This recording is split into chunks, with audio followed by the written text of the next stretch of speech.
अगर आप बंगाली को मारेगा तो आपको आपका अधिकार मिलेगा। नहीं,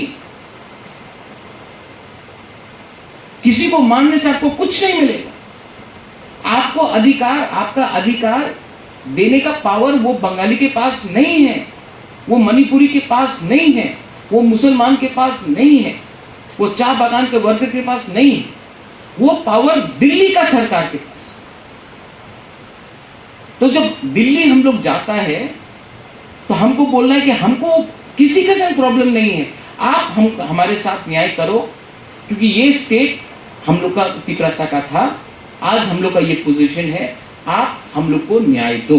आप हिंदुस्तान का प्राइम मिनिस्टर है, कोई पार्टी का प्राइम मिनिस्टर नहीं है, आप इंडिया का प्राइम मिनिस्टर है, आप इंडिया का होम मिनिस्टर है, आप हमारे साथ न्याय करो। कुछ गलत बोल रहा हूं मैं?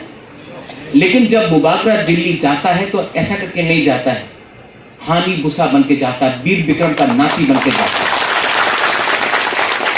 मैंने देखा है प्राइवेटली।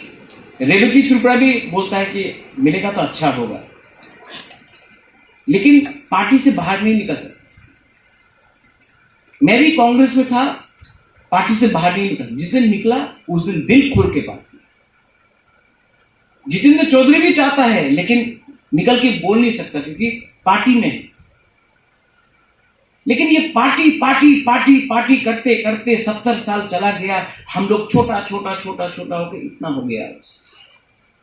अब पार्टी को छोड़ो, अब अपना तिपरासा के बारे में बात करो, क्योंकि पार्टी कुछ नहीं है।